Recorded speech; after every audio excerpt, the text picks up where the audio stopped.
Las Vegas Strip is where it's happening. Semifinals inside Mandalay Bay. 4 teams remaining, and the winners tonight move on to the Pac-12 Women's Basketball Tournament Championship game presented by New York Live. But first up, it's top seed Stanford taking on 5 seed UCLA.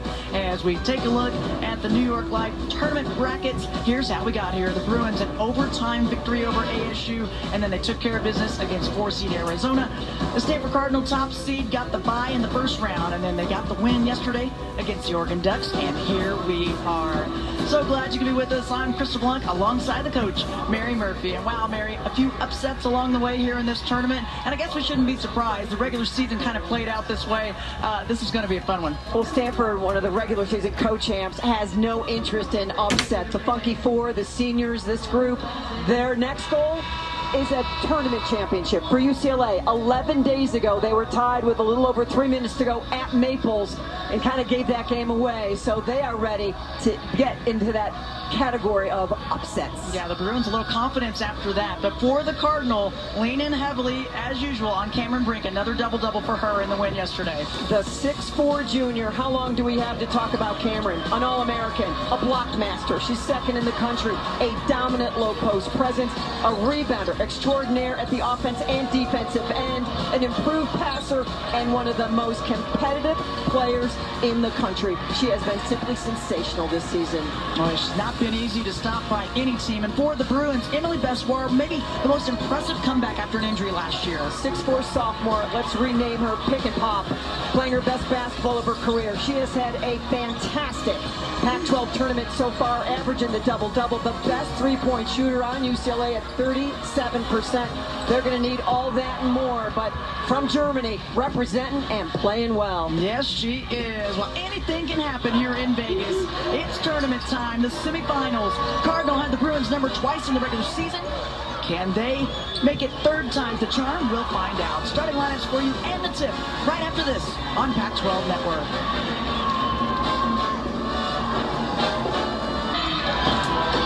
Welcome back to Las Vegas, Nevada, inside Michelob Ultra Arena. We are ready for the first semifinal of the evening. It's 5 seed UCLA taking on top seed Stanford. As we take a look at our starting lineups presented by Las Vegas, we'll start with the Cardinal.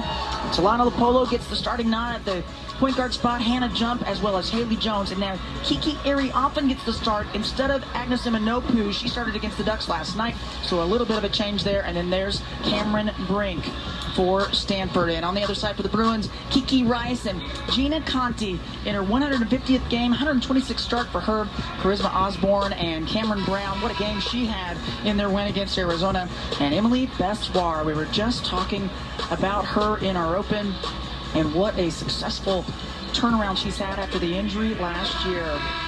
There's Corey Close, head coach of the UCLA Bruins in her 12th season, running the show for UCLA, and made their way to the quarterfinals last year in this tournament and had some struggles early on, went to the semifinals of the WNBA. There is Tara Vanderveer, 37th season as the head coach. What kind of success has she had in this tournament? Only 6 losses in this Pac-12 tournament, 15 titles, and trying to add another one for this senior group. 4 seniors, as you mentioned, Mary, the Funky Four, she likes to call them, as we are ready to go. Tip is up, and the Cardinal will take it.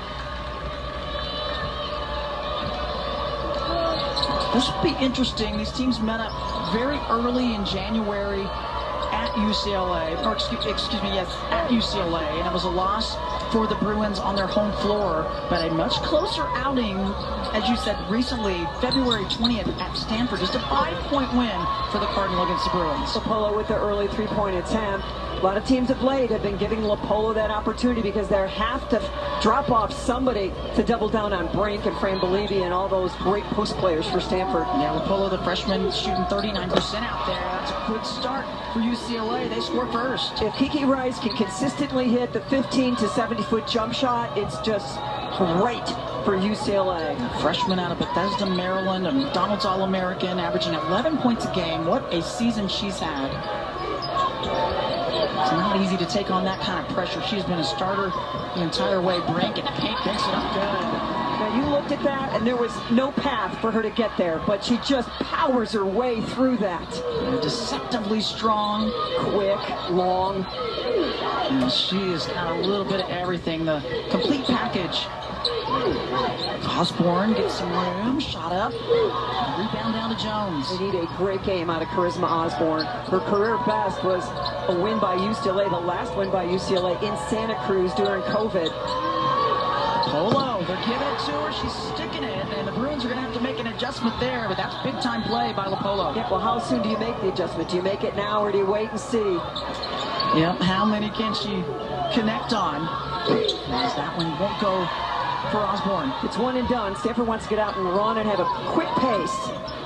Then they'll get right into that secondary break, and they're off to it. Jones guarded by Osborne. Uriapin, high post, swish. Uriapin, her 25th start on the season. And Tara Vanderveer's had that trio of Cameron Brink, Haley Jones, and Hannah Jump. But Mary, she's woven in two players throughout the season, a variety of different options. Well, again, if Uriapin's going to make that shot, that makes Stanford offensively really tough. And they've had a struggle of late, scoring a bunch of points. Yeah, they certainly have. 7-0 run for the Cardinal. And they're at 5. Good spacing by UCLA. See if they can get something out of it. Rice takes it into Brink. Guess you got to try. Can you test the blocking ability of Cameron Brink? Don't test the block, master. Yeah. She's got it down. That's for sure. 6 in a fourth quarter in the game at Pauley. Oh my goodness! You called that game. I watched amazing. that game. It was ridiculous. Jones gets into the action. Yes, 7 total blocks against the Bruins in that one, but 6 of those 7 in the fourth quarter. As the shots just are not falling right now for UCLA. 1 for 6 to start. Jones, hook shot. Wow, that was Magic Johnson-like hook shot. Let's start with the freshman from Alameda, California. Playing off, no problem. Coach Vanderveer says, if I don't take it, I'm coming out. I want to stay on the floor. And it's worth a try, but Cameron Brink unstoppable, blocking shots. And then Haley Jones puts it on the floor, take what the defense gives you. And there's 2. The jump shots are falling early for Stanford. Fresh legs on for the Bruins, as well as for Stanford. Fran Beliebi has checked in for the Cardinal. London Jones is on for the Bruins. There's Osborne, high archer. That was a much better set and arc on that one. And for UCLA, that is great to see. If Charisma Osborne can make her pull-ups, get her tough drives going, avoid getting blocked and knock down threes, it's going to be a great game. Sontak trying to keep up with Brink. She's just checked in. Got a little piece of the ball there. Good to see the freshman back. Sontak missing a game because of illness in the first round of this tournament. Osborne 3. She's been playing much more like herself the last 2 to 3 weeks. And you can see Haley Jones was nowhere near her. She knocks it down. And then the great skill of Sontak, straight up and down. Jump off the screen, curls around, can't get it. But guess who's cleaning up? Fran Beliebi, who just checked in. And Beliebi had a big game yesterday against Oregon. Well, hello, Fran Beliebi on the weak side waiting for the O board. Boy, right place, right time.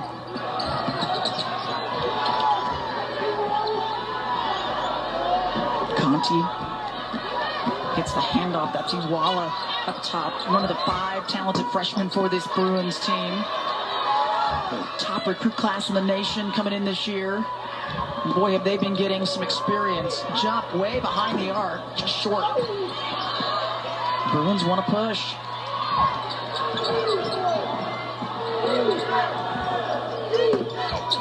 Iwala, an O-board second chance.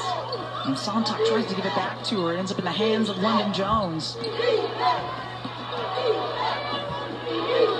Conti, pretty. Right through, and the Bruins chipping away at that deficit, right back in it. And another player playing her best basketball this season, that's Gina Conti. It's been a slow climb, but she is there, playing like she did at Wake Forest. The transfer out of Wake Forest in 2021, and she's an impressive guard. Redshirted last year, had an injury. She learned a lot on the bench. Corey Close told us she was like a coach over there last year with the injury. And now they've got her on the floor.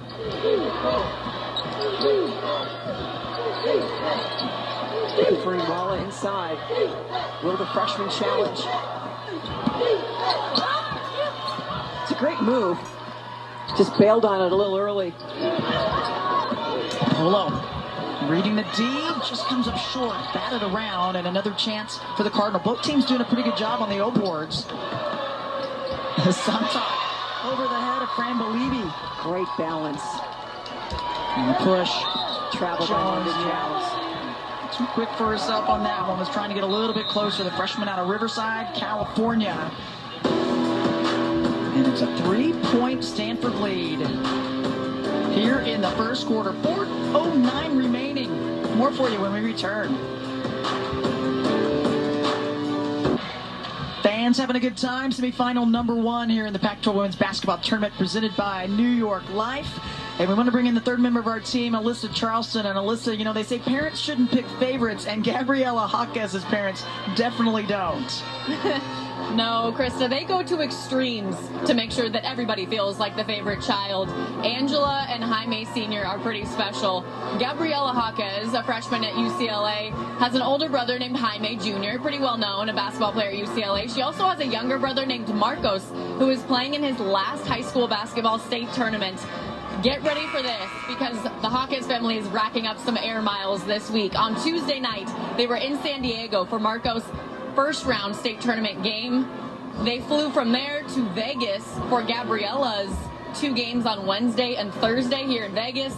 They flew to LA around halftime to catch Jaime Jr. score 19 points in the first half on Thursday against ASU in Westwood. At halftime of that game, they drove to younger brother Marcos' second round game at state. Angela Jaquez told me she watched the UCLA men's second half on her phone while driving. She was proudly calling play-by-play for her husband. Today, look who flew back to Las Vegas. Angela is here to watch Gabriella face Stanford. Angela, there are no words to explain the joy they get from watching all 3 of their kids play in person, not just on TV. Wow, that's some status they're accumulating, Mary. Love it. That is dedication. You gotta love that. Lauren Betts on the floor for Stanford. And a travel call again, another turn for the Bruins. London Jones with her second travel.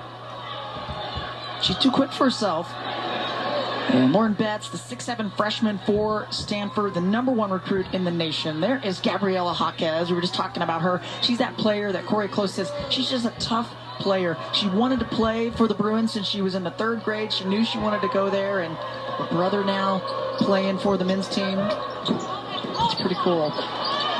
Rebound to Bessoir. It's a tough rebound with Betts and Belibi inside. It really is. That's Rice. Got popped in the mouth. No whistle. They play on. Way off the mark with that shot. And the Cardinal trying to push some tempo, but the defense getting back. Here's the challenge for UCLA. Stanford's one of their last 10, but UCLA hasn't been able to take advantage of that. Stanford goes cold. You've got to go hot. Yep, that's a great point. Osborne trying to use Bessoir's screen. And now Bessoir inside with Belibi. There's a shot clock winding down to 5. Rice passing over, hesitation, takes it left. Jones stayed right with her, but stepped on the inline with the block. Was 1 on the shot clock. I don't know if Cameron Brink's been giving tutorials or what, but Haley Jones' blocks over the last couple weeks have really been dramatic. Yep. And Brink comes back in. Belibi sits. Stanford's going to be much fresher than this UCLA team. Played the last 2 nights. Yep, they kicked it off in the days, first round. I should say. You're right. Yeah, they played the earlier games, now the evening game, and a shot clock violation. It'll go the other way. They had the early round games in this one. And you've got 5 players on the floor. Someone needs to look at the shot clock. Yep. Yep. Miscommunication for the Bruins gives it back. But no points for the Cardinal in over 3 minutes. You said it, Bruins not taking advantage of that. Still a 3-point lead. Yep, Jones right there, right wing.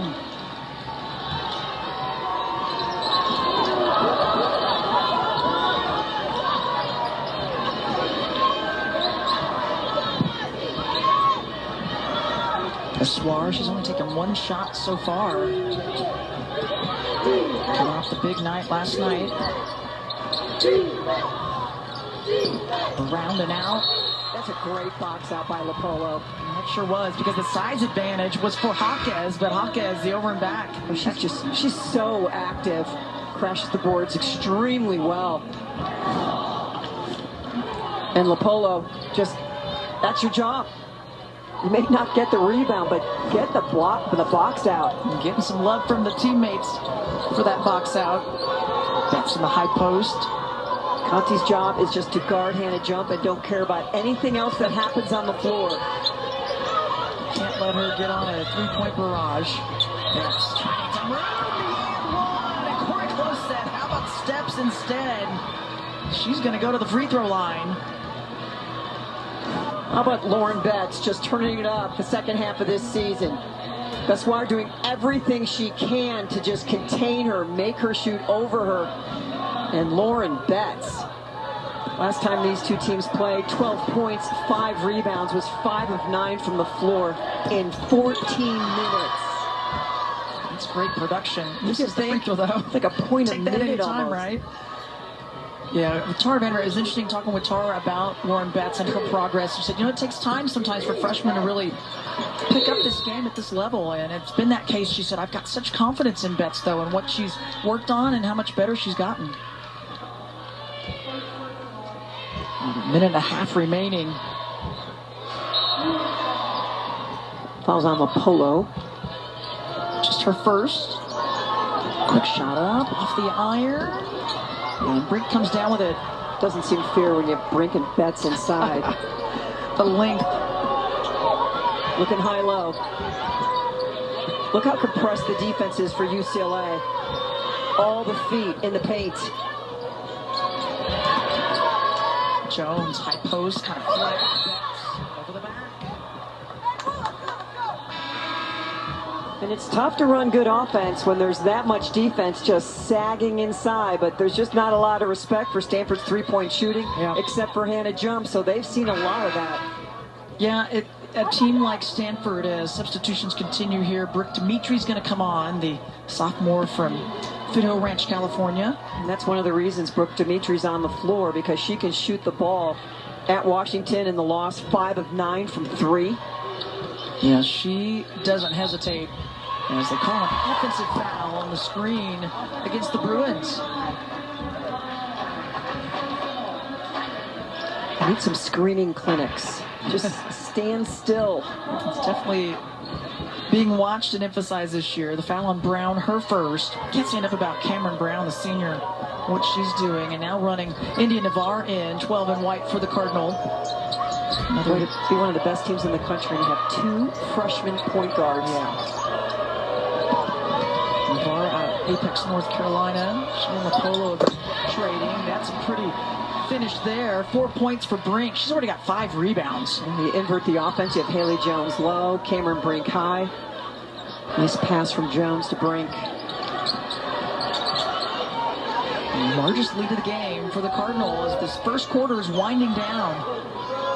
About a 4-second differential shot clock, game clock. Help D coming in, and they call the travel. So Stanford was ice cold, a 6-0 run the last 2 minutes and 20 seconds. Brink got some time. Little kick out from Haley Jones.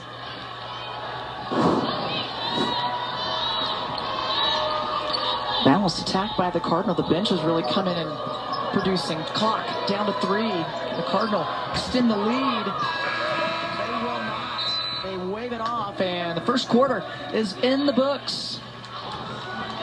And Stanford started on a 7-0 run, and they ended the quarter on a 6-0 run.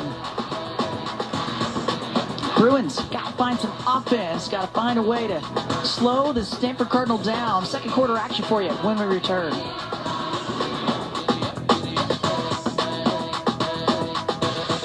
Quite a bit better than the Bruins. Are up 17-8 over 5-seed UCLA, and got a chance to listen in to some of the thoughts of Corey Close, the head coach of UCLA. Congratulations, we meet again. Yeah, we do. I'm tired of meeting you guys here. Whoa, I love that. Here we go, here we go, here we go. Yeah. Good adjustment. So she's matched up the other way. She's matched up the other way. Gotta get that rebound, guys. Can't get wedged there. Good shot, good shot. Minute 30. Good shot, good shot. And Court Close in her 12th season a year ago, they had a lot of injuries, postponements. COVID really hit them hard, but they made it to the WNIT and to the semifinals. And this year, it's going to be the NCAAs, the return. Yeah, what a different looking group also. She had so many different grad students and just one starter back from that team, but 5 freshmen coming in, and they have really set a tone of bright future and what's to come for this group. As there's one of them right there, Kiki Rice. She gets fouled. Yeah, when you make one shot, the challenge becomes a little more effective. And Iriafen ends up fouling, trying to challenge that shot. Iriafen will sit. Brooke Dimitri will return. Second personal on Iriafen. There's Dimitri. Sophomore struggled a bit against Oregon. 0 for 4 shooting, 0 for 3 behind the arc. As the first free throw good for Kiki Rice. The thing about Dimitri, though, that defensively, Tara Vanderveer has just so much more confidence in her on the defensive end, so just not an offensive substitution anymore. Yep, working on the D. That'll get you some minutes, especially playing for Tara. Well, they're relying on defense a lot more this year than they have in years past. Yeah, good boy, but there she is, and that's what she does. Yeah. Did we mention she's a really good shooter? She sure is. No hesitation. Nope. I mean, she knows what her abilities are. 33% shooter behind the arc. Donald's All-American. Rice. Like a ring, and she gets it. Kiki Rice is playing with great confidence, just taking her jump shot. She's not thinking, and sometimes she just overthinks on the floor. That is not happening today. 6 points for Rice.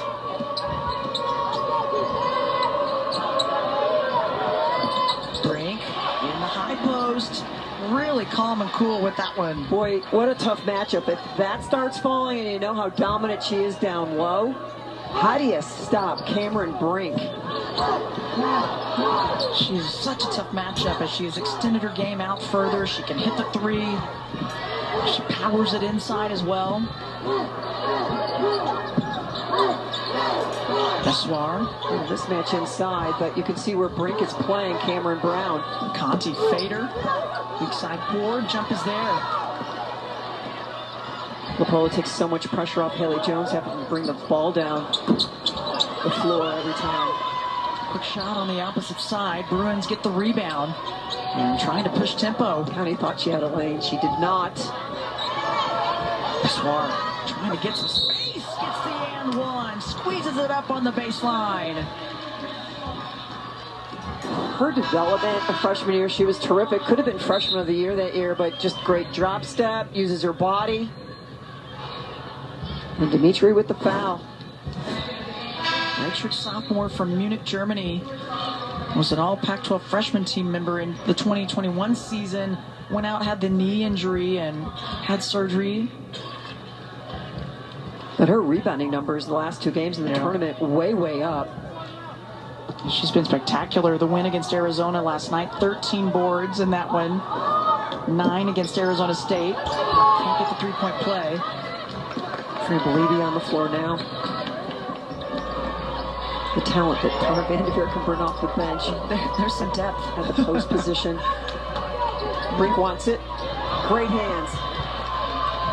Defense with the takeaway. Sontak. Boy, having her back is huge. In motion, and what body control and strength. Well, she's carrying her team on the offensive end right now, along with Bessoir. Rugged. Put the ball on the floor and attack Frambolini, get fouled by Cameron Brink, and get it to go. And the emotion from Kiki Rice. And she has come to play 8 points and trying to add to it in just 9 minutes. Talk about efficient. Started every game but one for UCLA at the point guard position. And Mary, how tough is that for a first-year player coming in? I know she's spectacular and had so many accolades, but this is a whole different level. I think she's been really strong and steady. She has not been a spectacular shooter, but she defends, she rebounds, she's unselfish, and when she attacks the bucket, she makes things happen. She's been fun to watch. Got some physical post play going on. Jones, wing, walks out by the Bruins. That's what you need. You need to put together some stops and get a run going. Shooting a bit better compared to the first quarter, and up top, that's Agnes Imanopu into the game. 2-1 for the switch. Can you take advantage? Imanopu and Bessoir. Bessoir saying, yeah, get it to me. And he's like, do you see me in here? Osborne shot no good. They did not take advantage of it. The struggles of being a post player. You do all the work and oftentimes don't get the ball. Jones on the drive. She gets fouled, and she's going to go to the stripe. How much respect does Haley Jones have? She is coming down, and 3 different Bruins are converging, trying to stop her from a straight line drive to the bucket. Look at her numbers. Rebound and go. Great with the assists. Consistent score. And it's interesting, you know, Haley Jones really has never been a big three-point shooter. She's never completely incorporated that into her game, but everything else that she does is just remarkable. And an improved defender. That is going to bode well when she becomes a pro. Gets the second free throw. 5 points for Haley Jones. UCLA needs to get London Jones going. She's back on. Up top, here's Rice. Hesitation. From behind, they'll think off of Rice. Fran Levy made that happen. And that's just feeling good, right? Last time down, she made that great move, and so you think, I'm going to do this again. And Cameron Brink and Fran Levy are like, I do not think so. Good defensive rotation and help coming around. Levy, 8 points, 10 boards, 4 of them offensive boards in the win against Oregon last night. How about an assist for Cameron Brink? And what makes that most impressive is there's so much congestion, but all of the help and just the focus goes to Cameron Brink and the dump off to Fran Levy down low. Yeah, good recognition by Cameron Brink because she draws so much attention. She knew somebody was open. Fran stepped right in. There's Jones. Can she finally get something to go? With the left hand, Haley Jones, another block. Swat by Jones. Corner. Oh, and Agnesnopu off the fingertips and dives in to get the jump ball. It'll stay with the Cardinal. Pass inside. Look at all the attention. You forgot about Fran Levy. And then London Jones and Haley Jones is just saying, I am Blockmaster Jr. today. You know, I guess if you practice and play enough with Cameron Brink, you pick up some blocking tips, and boy, has Haley Jones really picked some up.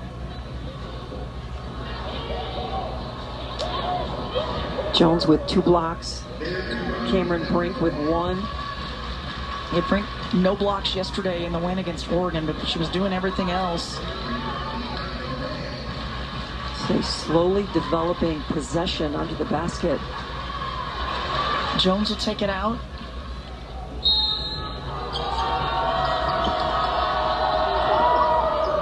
Brink working hard against Bessoir. Sure is.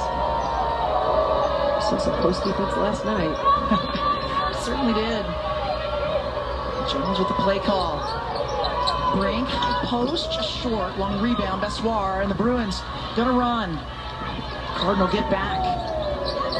Oh, and Bleedy takes it away. London Jones didn't know what hit her. Fran Levy just following the play and saying, hello, London. Here I am. What a play. Ooh. Ball fake, and Rice fell for it right on the polo. That'll be her first. The head fake. This is what happens when you head fake. Up. Hey, I thought you were going to shoot it. And nobody saw LaPolo as a starting point guard at Stanford when she signed. Out of Alameda, California. Had great high school coaching. Boy, she has really helped this team be successful. Yeah, she has. Played with the CalStars club team as well. Yeah, there's contact inside. Got to call something, right? Yeah. Is it Bessoir? Is it Brink? Yeah. Yep. Gonna go against Bessoir. That's her second. We'll take the timeout. Second quarter action when we return. Second quarter, 4:55 remaining. 25-17 lead for the top seed Stanford Cardinal. And our performance update is brought to you by Tax Act Cameron Brink, Mary. There's not much she's not doing out there. Well, as you watch Cameron Brink, it's all about the commitment to being great and improving in every aspect of her game. Not getting into foul trouble.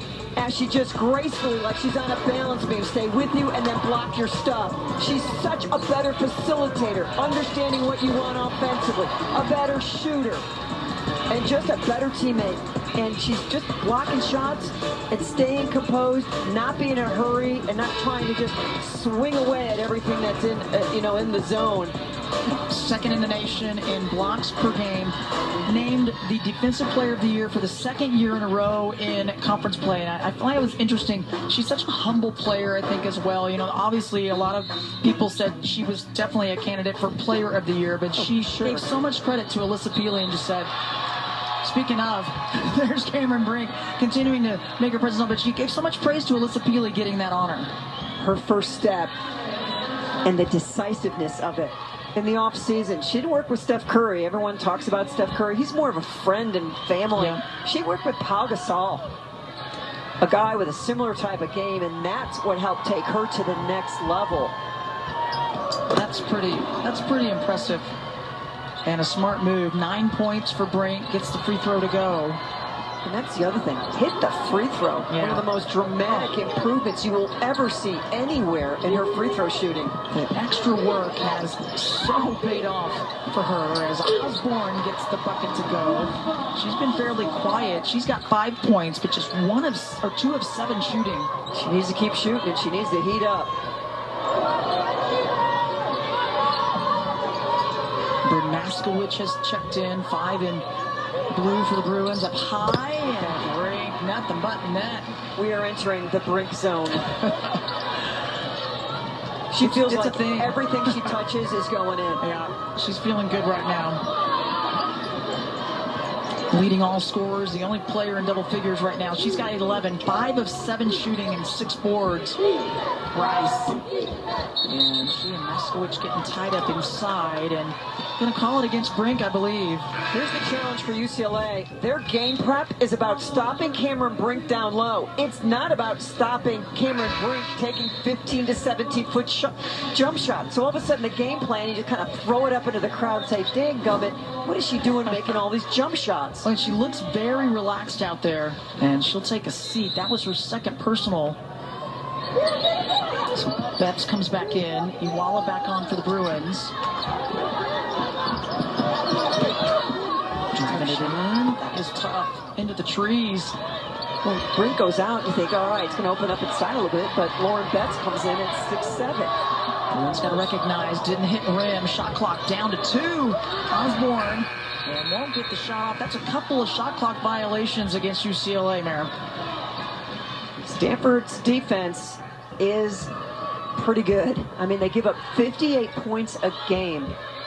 They're not an offensive juggernaut. They're not scoring 80 and 90 anymore. Yeah. But defense is what they are leaning hard on and rebounding as well. Yeah, they're not giving up much. You said it. They're holding their opponents to 32% shooting on the season, and you said 58 points is all they're giving up. Largest lead of the game for the Cardinal with 3:19 left here in the first half. Well, right now, and for most of this first half, UCLA has looked like a team that's played 2 games in 2 nights. An overtime victory on Wednesday. Yep. That's stressful. It certainly was. Arizona State was right there trying to knock them out. Coach Adair doing such a great job. Maybe you only have 1 conference win, but that's a program that's going to be on the rise in a hurry. Yep, she's trying to definitely make moves and bring in the kind of players that'll play hard for her. Baby pushed out of the way. They'll say play on. Rice ends up with it. Shot clock to 5. Again, shot clock problems. And on top, can't draw iron. Comes down to Stanford.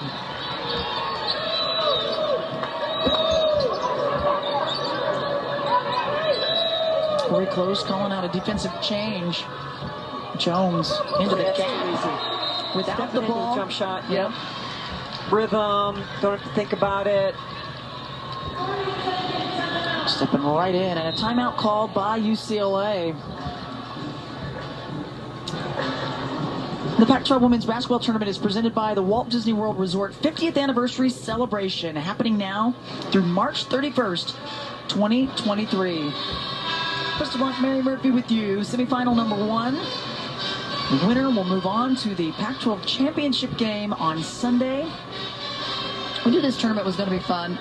This season was all over the place. You couldn't look past anyone, and the same thing went for this tournament. It's been a lot of fun and a lot of very close games that flip-flopped back and forth. And for us at the network, having our first women's basketball pre- and post-game show and live hits from the studio, it just really made the whole season feel fuller, and you really understood what was going on at the different sites, at different games. It was absolutely awesome. Crazy finishes, so many overtimes. Yep. A lot of fun. And some great crowds here, taking in some exceptional basketball. How about today's bracketology? Oregon back. It looks like they're back in. Of course, it's all going to depend on what shakes out across the country, but right now, projected by Charlie Cream, 8 teams in the NCAA tournament from the Pac-12 conference. Yeah, that's pretty special. 8 teams right now with a 35 net or better, and that's a good thing. Oh, they're going to call a foul in the high post on the Bruins. Can't catch a break. Second foul on Brown. And we're talking about bracketology. I know. Utah loses. The big upset, they drop to number 2. No problem. When Utah gets rested and healthy, they're going to be ready to go. Colorado looks like they could host. UCLA, you win here today. Maybe you host. Yeah, that's a great point. That one for Lopolo won't go. Betts going to clean it up. Squeezes it in good. 4 points for Betts. It's a beautiful job of keeping it high. Don't bring it down. Don't dribble it. Just finish the play. 6-7 out of Centennial, Colorado. Talk. Can't get the finger roll. Another board for Beliebe. That's her third. Tied or low. They get it to Betts. A whistle and a foul. So how do you defend 6-7 with their hands up? Whoever's the passer, you have got to be taking away vision and being aggressive. Hey, coming up, we're going to send you to the desk for the principal halftime report with Ashley Adamson, Elise Woodward, and Angela Taylor. What a job they've been doing. They sure have. This entire week. Long days. This was a short day for them. They might, I don't know if they slept in, but Elise Woodward, of course, stepped in for you the other day. She sure did. Double time. Double duty. I owe her a burger or something, probably. I'm not sure burger is what she wants, but I'll let her pick. Oh, free throw's good. That foul. A tough one for the Bruins. That's the third on Cameron Brown, so Stanford on a big run there. So UCLA being tested. They have dug themselves a big hole. You've got 1:37 to halftime. You need to take advantage of these minutes, run great offense, and just try to get this lead down to a more manageable number. Yep, try to get some momentum going in at the half if you can. Get a positive or two, but you got to. It feels stagnant, though, offensively. Get it going. Stand and watch. Got to pop. Rice. Trying to get away from Beliebe. Beliebe from behind. Sends out a play. 4 on the shot clock. And the bench is just loving it. Fran Beliebe, you think you're by me, but you know what? You are not Kiki Rice. The bench. They're loving it. Second in the nation in blocks. Or the Cardinal. They average 7 a game. Games like this is like, man, you'd love to be the 4th seed and have that first day off if you can win, right? Yeah, it does help. Under a minute left in the first half. It's been all Stanford. Osborne, they need to get her going. Just short. The long board to Haley Jones, and she'll bring it back up and work a little clock. So I'm talking Betts. There's Bessoir, hand in the passing lane. Good takeaway there. Corey Close saying, I don't care if Bessoir has 2 personal fouls. I need her out there. Yeah.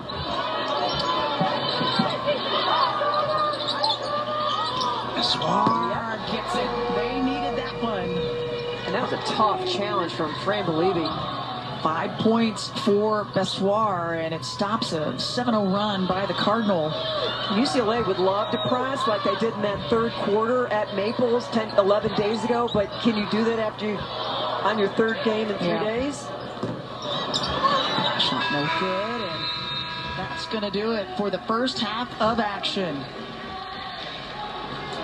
Bruins trying to make a push, but it has been difficult. The Cardinal have been on from the get-go. As we take a look at today's scoring leaders, brought to you by MGM Rewards. Brink, the only player in double figures, but a balanced attack by the Stanford Cardinal. And Kiki Rice with 9. Bruins got to find others to find some scoring. As we send it now to Alyssa Charleston, she's standing by with Tara Vanderveer. Alyssa? Yeah, it's our Zayo connection, Coach. I know you probably like 19 points on the board, or 22 points on the board, but defensively adjustments you want to make for second half? Well, I think that we have to play smarter, not allowing people to get some open shots. But I think overall we're playing well. We're taking care of the ball. And we just need people to just get on the same page, making sure we're running what we want to run. But I thought Lauren came in and gave us a great boost. Kiki started the game well. Fran is playing great for us. Haley's having a great game. Cam needs to get back in there. They're calling it very close, which is okay. But, Hannah Jump, I think, can knock down a couple shots for us. But Talana's doing a great job. So we're just got to build on the good things and try to eliminate some of those mistakes. All right, thanks, Coach. Good luck second half. Ashley Adamson, over to you and the crew to break this one down. All right, Alyssa, thank you so much. Coming up on the Pac-12 halftime report, and there she is. Isn't that a beauty? We got a new trophy this year for the Pac-12 women's tournament. Elise Woodward, Angela Taylor, myself will be back with you at the half. We got some star-studded guests here behind us. We're going to talk about the Pac-12 Hall of Honor and break down what we saw in the first half. A ferocious effort from Cam Brink down low. Stanford up 13 at the break.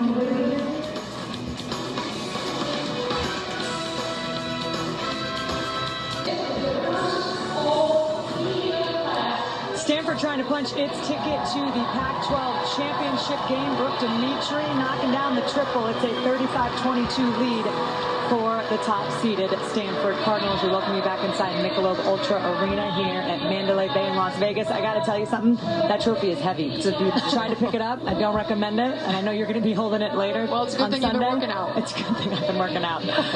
Angela Taylor, Elise Woodward, Ashley Adamson with you. You said it. It was going to be rebounding was going to be the key. They're all even at 20, so that hasn't been the thing that's the differentiator. But what have you noticed that Stanford's been able to build this lead? Well, I just think for Stanford, you always know their defense is going to come to play. They're like a boa constrictor. They just squeeze you until you cannot breathe, and they certainly did that. UCLA is 27% field goal shooting and only 22 points on the board.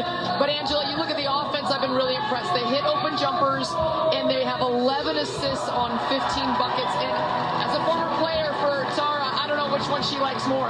Yeah, well, the interesting thing in this first half is the pace of the game. It doesn't favor UCLA to focus on the half court. Stanford has not been great in the half court all season long, but they do have 11 assists on those makes, and they're just executing with precision, being patient, trying to pound the ball into the paint and kicking it out for open shooters like we just saw in the highlight with Brooke Dimitri.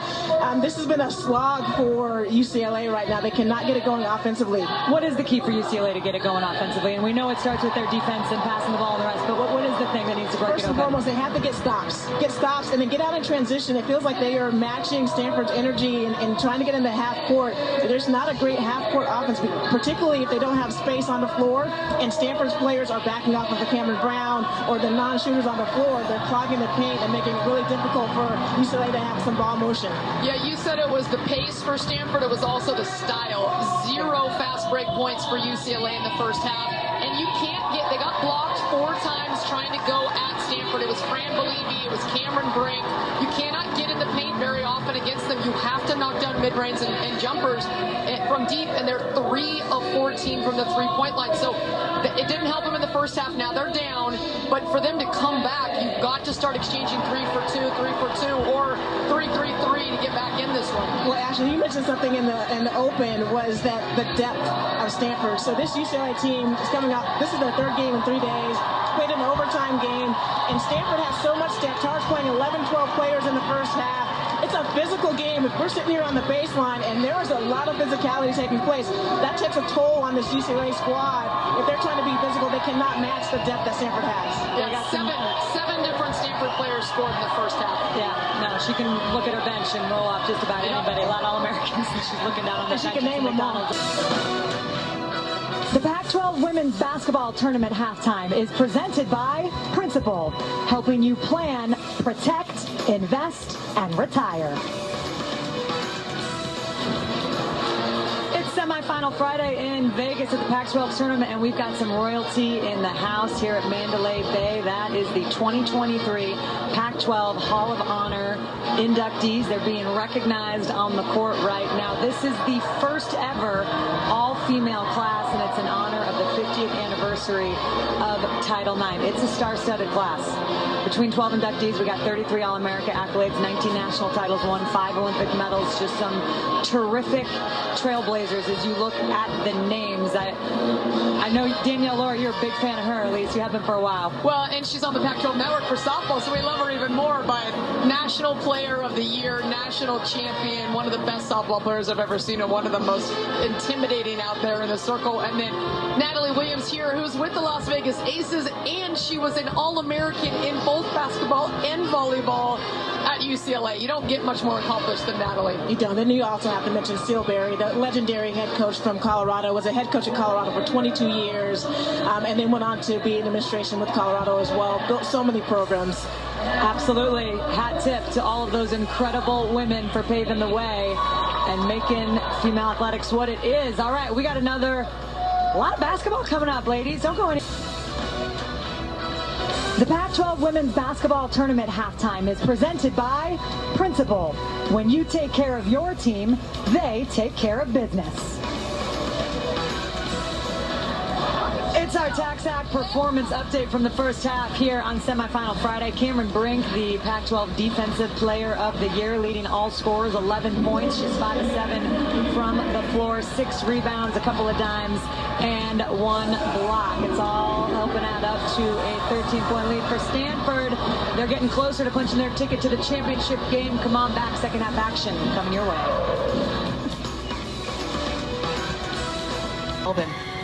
Just moments ago, Alyssa Charleston caught up with Corey Close of the Bruins. Coach, offensively, didn't seem like you guys were able to get into a rhythm. Stanford length, adjustments for the second half. Well, we got to execute together. When we did that, we got good shots, and then we got really tentative. We missed a couple good shots, and then we tried to do things on our own instead of trusting what got us those good shots. We got to get some second shot opportunities. We only have 23% of the offensive misses, and that's a way to get them in scramble mode. We're not going to do this on one-on-one battle. We got to execute together, and we got to get more stops down here so we can get out and run. Half of our buckets are in transition, so we got to get their mud. Thanks for the time, Coach. All right, so Mary, Cameron Brink, what she's been able to do, really hard to stop. Super efficient. We think she's going right. It's not there. She goes middle and challenges the guts of the defense. And here, the quickness. She sees what's open. The baseline. Off she goes. Great balance. Square to the backboard finish. And now watch your eyes on this one. Where's the defense? She's backing off. Pull it back. Jumper. You name it, she's been doing it. This season against UCLA, she's pretty much done almost what she wanted to do anytime. So know this, 11 days ago on ESPN, Stanford was up 13 at halftime at Maples. It was a 25-11 run in the third quarter by UCLA, all about pressure, and they led going into the fourth, 51-50. Yeah, that just happened. So that has to be fresh in their mind. You have to figure they've talked about that. Almost like an identical scenario as the first points of this quarter go to the Bruins. But how about being down 13 in this one as well?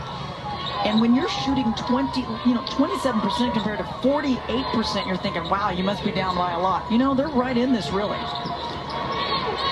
Brink spins it up, can't get it. Feeling a little extra defensive pressure. They need misses. They need to force turnovers. Stanford has been terrific. Just 4 first-half turnovers. And they start Lena Sonntag right there as she takes it into Brink. Can't get that one to drop, but she gets the start this second half. Along with Bessoir. Again, the congestion. That has to be a perfect pass. Topside D was right there. And no Cameron Brown. She picked up her third personal in the first half. So they make a change here as Bessoir gets fouled by Iriafen. Iriafen's like, are you kidding me? I'm on the floor for like no time, and now I have to sit again with my third personal. Yep. But what makes Stanford special? Here comes Fran Belibi. They have some options to go to as Belibi's going to come in. Iriafen takes a seat. We just saw Cam Brown over there with her third two, and there's Belibi. So every opportunity at the foul line, you got to come away with money. You need easy opportunities to play catch-up. Bruins a 77% free throw shooting team. And Bessoir gets them both.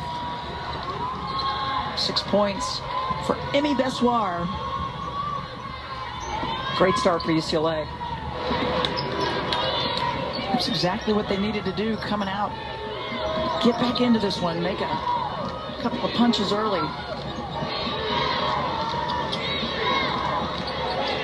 Sonntag hanging with Brink. Some contact in there between those two. Lopolo, that hurts if you're the Bruins. Again, if you're just going to have congestion in the paint, Lopolo, that's what Tara wants her to do. Confidence in her, make the three. Yep, she had one of those in the first half. She's got another one. 6 points for Lopolo. A baseline shooter's touch for Osborne. She needs to heat up in a hurry. She's got 7. Averages 15 a game. 3-time All Pac-12 member, part of the All-Defensive Honorable Mention team as well. And needed just 3 points coming into Osborne as Bessoir gets the takeaway. Create the turnovers. Active hands by Bessoir. Bessoir gets it back off the front of the iron. She knew that one was off, and it's going to go the other way.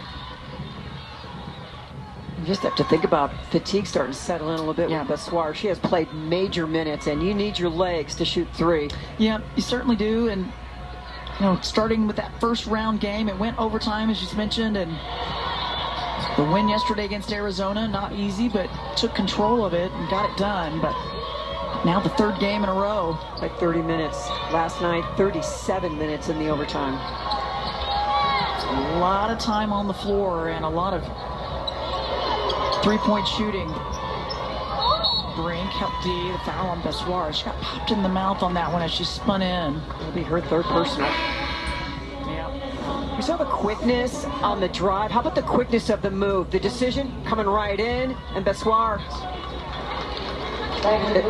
An easy call to make, but look at all the attention. There's a foul by Osborne. There's a foul by Bessoir. Maybe there's a foul by Sonntag. You know, and a break for the Bruins. They gave it to Sonntag, and that'll be just her second. So that keeps Bessoir out of a little bit of foul trouble. Look at the improvement in Cameron Brink's free throw percentage. A year ago, 62%. Completely unreliable. Now, one of the best in the country. Just the extra work, it pays off, and it's so important because you know she's going to have the ball in her hands a lot, and she's going to get fouled a lot. Look, Shaq was bad, and he never got better. Brink did not want to be in that category. Sonntag on the drive, finger roll, maybe partially tipped by Brink. Cardinal out running. They go to Brink again. Sonntag was there, had a lot of ball. We'll see who they give this one to. They'll say, got her in the arm. It's a great post entry from Hannah Jump. The early work by Cameron Brink, she's ready for it, and she just guns it in there. And now you go to her. But get the ball first. And that's just a great example. As you watch Cameron Brink's face, she is just so aggressive and competitive on every single attempt. Yep, she does not shy away from the contact, and she definitely tries to make sure she goes to the line. She gives Sonntag her third personal, and Iwala will come back on. And I think not getting Player of the Year has taken this to another level. All right, that wasn't good enough. Let me show you a little bit more. Yep.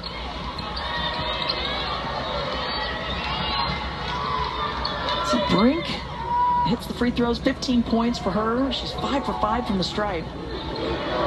Osborne hesitated for a second, finally got the shot to go, but She had LaPolo right there on her.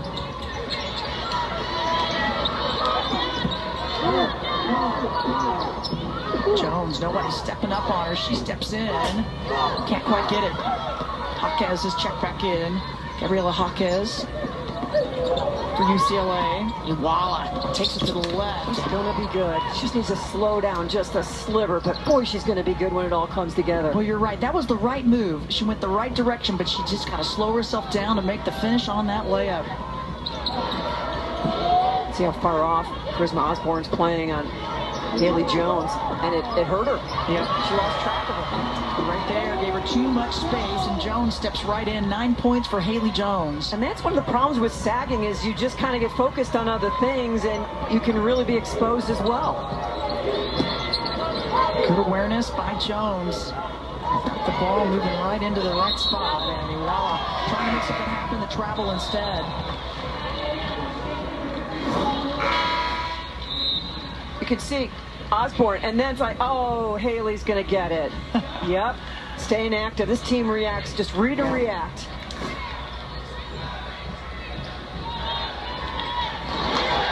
Haley Jones, 9 points, 5 rebounds, 3 assists. She fills up a stat sheet as well as anybody in the country. She sure does. London Jones back on, up guarding LaPolo for the Bruins. And now Jaquez up on Haley Jones. Lauren Betts and Iwala going at it. Couple of freshmen. How fun will it be watching those two as they continue their careers? Jump. Pulls it around and out. She's been fairly quiet today. Couple of rebounds, couple of assists. Has not hit a three, hasn't made a shot. Yeah, 0 for 4 for Hannah Jump. But she impacts the game because she just completely consumes a defender. Yeah. Sliding that one through. First points of the game for London Jones. And they need her to be electric. Putting it on the floor, attacking the bucket, looking for the three.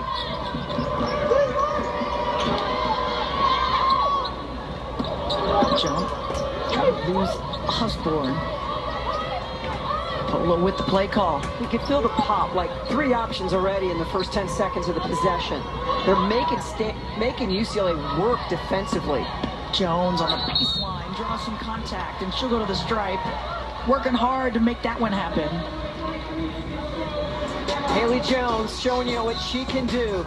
Move without the basketball. Sensational pass from Fran Believy. Stanford in control.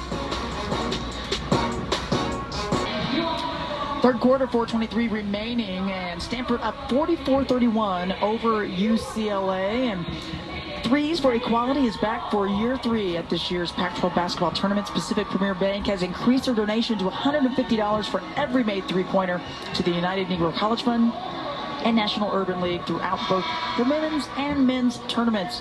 And so far, Mary, check it out, $13,950 and still counting. Great job by Pacific Premier Bank. What a great cause. And their donation is going to make a big difference. Tara Vanderveer coaching an unselfish team. They have 17 made field goals, 13 assists on those 17 made field goals. So the assist total, 76% of them assisted, unselfish. Someone has a great shot, give them the ball. You know, and when talking with Tara, she said this team plays for each other. She said this bench is out there for each other, and she's really enjoyed this group and kind of the progress. It's been tricky at times, you know, the graduation of Lexi and Lacey Hull, Anna Wilson, it left some voids that they had to try to fill. Alyssa Jerome. Oh yeah, and Alyssa Jerome, absolutely. Starter as a freshman. Yeah. You think, yeah, there's so much talent still, but you've got some youth out there in some spots. It makes a difference. With the timeout, Rice's shot won't go.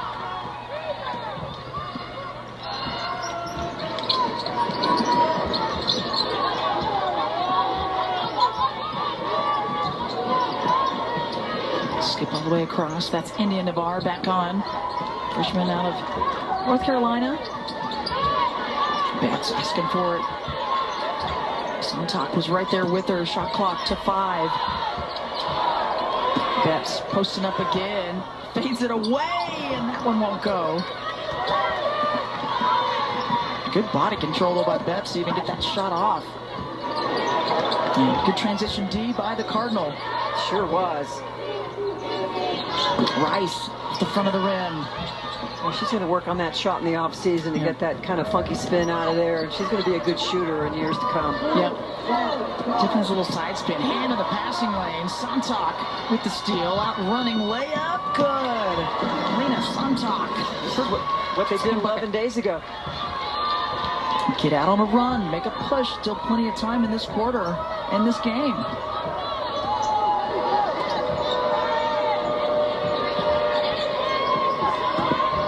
Beliebe with the touch. Pretty backspin on that one to get it to go. 6 points for Beliebe off the bench. What a talent to bring off the bench. Future doctor, brilliant. Both of her parents are doctors. Just an incredible story. Incredible student athlete is Beliebe. Great denial, good quickness, and then the push ahead. And when a guard can't stop this, you know you got some good speed for a 6'4" big. And then Haley Jones. Fran Beliebe. Well, you can see the talent in, you talk about top recruit classes. What does that mean? But the freshmen for this UCLA team, they're a different level, that's for sure. And the inbound play, that's a good one for Bessoir. A little run here for the Bruins. 10 points for her. 2.5 left in the third. Got it to 12. Can you get a stop? Yeah, it's got a little better feel to it if you can. Look at it's just incredible, the congestion in the paint. Yeah, it is. Smashed inside. Brown back in. She's got Beliebe. Beliebe, though, spins it up left hand good. This is just old school power ball. 8 points for Fran Beliebe. Nice screen from Brown. Jones will take that shot and stick it. She really gets squared into her shot so quickly. And a lefty, part of the all-freshman team this year. She's got to hunt some shots nonstop. Averages 9 per game, and she's got 5 in this one. Jones, high post. That one's flat. Bruins, can they continue to cut into it as Rice flicks it up, and she gets fouled. She'll go to the line.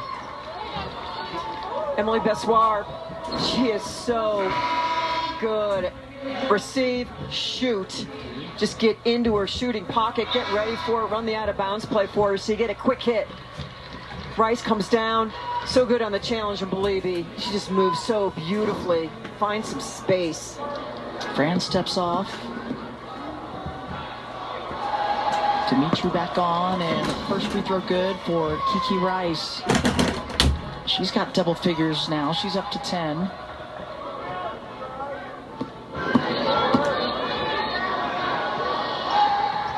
Gets them both. Bruins 3 for their last 3 field goals, so making a little push at this. Getting it to 10 feels great. Yep. In this quarter, it's been a 16-point lead for Stanford at 44-28. Ibanopu's back on for the Cardinal, and full court pressure by UCLA.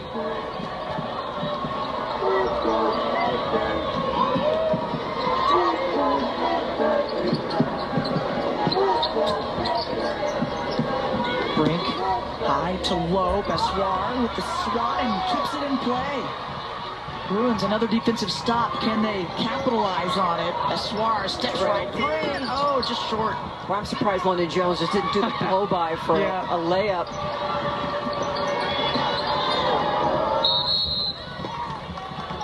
Pass. I'm watching Tara Vanderveer and Popolo. There was some contact, but that pass might not have quite made it to Brink on that one. And Tara Vanderveer kind of putting the palms down like, okay, settle down here. It'll stay with the Cardinal, though. Whistle and a foul. Bessoir, that's her third.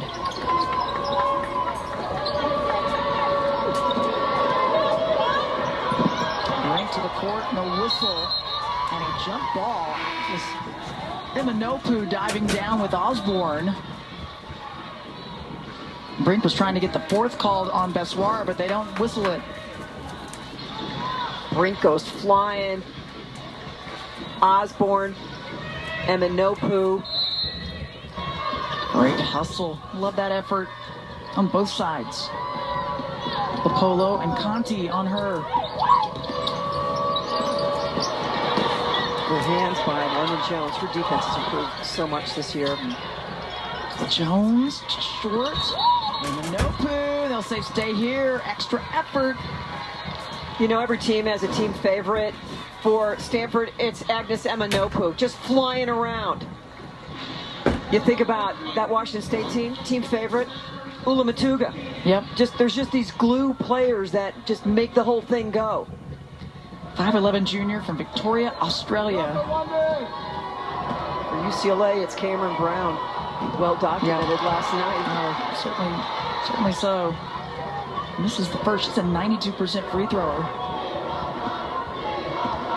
Now the Australian Institute of Sport. And can't get that one either. What a box out by the Bruins. The door is starting to open a little bit. Can UCLA walk through it? If they could get one here and get it below double digits before the end of this quarter, it's about a 2.5, 3 second differential. Conti. From London Jones. Oh, Jones. Just a laser beam pass, but Brink right there, and she's going to bring it up.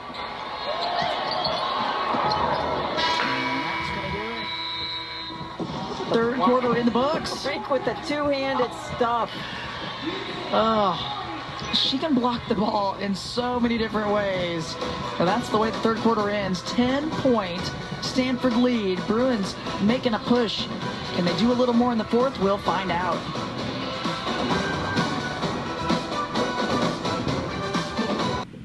It's tournament time. The semifinals. It's 5-seed UCLA taking on top seed Stanford. Anything can happen here in Vegas.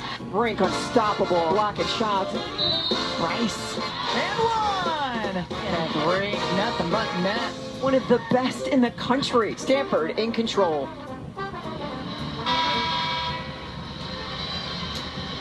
Taking a look at the game summary, getting ready for the fourth quarter. A 10-point Stanford lead. Cameron Brink, 15 points, 9 boards, a couple of blocks. Charisma Osborne, she's been kind of quiet in this mare.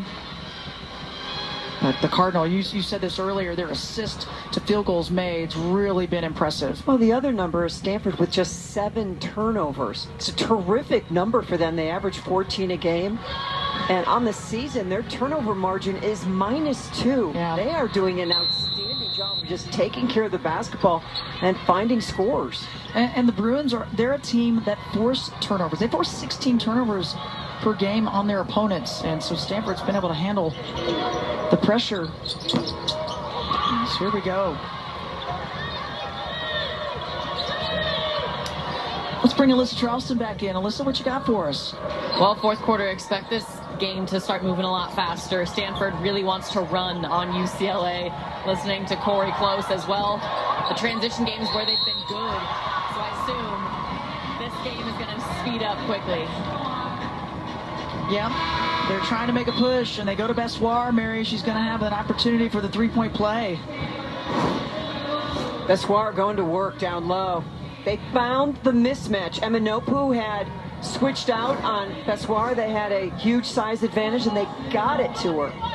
Foul on Emanopu. That is her first. And free throw off the mark.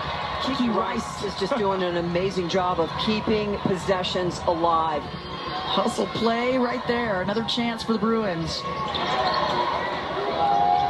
Conti ball fake.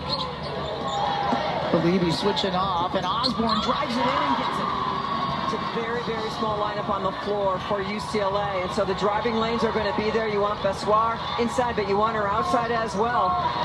9 points for Osborne, and the lead has been cut to 6. Closest it's been in a very long time, but look at the mismatch inside. And Osborne trying to stay on top of the lead. She's going to get whistled with the personal. That's just her first. Puts it on the floor because Fran Believe's got to guard somebody and just attacks the bucket. Right now, this is a big versus a little kind of game. Yep, they're going to take their chances here and see what they can do. Brink takes it in. Bessoir right there. And somehow it ends up in the hands of Haley Jones. A scrum to the floor and a jump ball. going to stay with Stanford. 4 quick points in this quarter by UCLA. Stanford has not scored yet.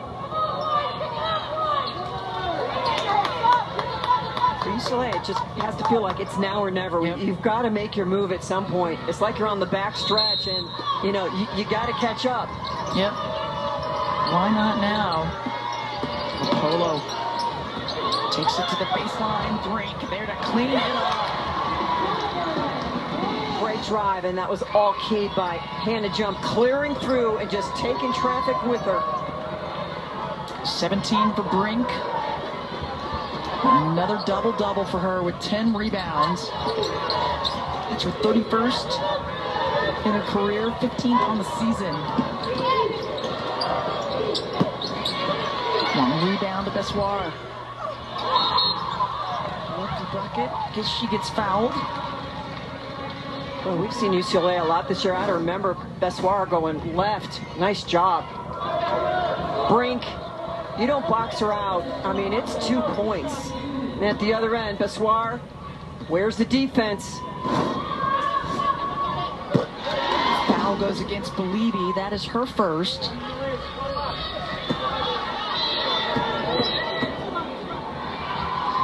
Bessoir with the free throw good.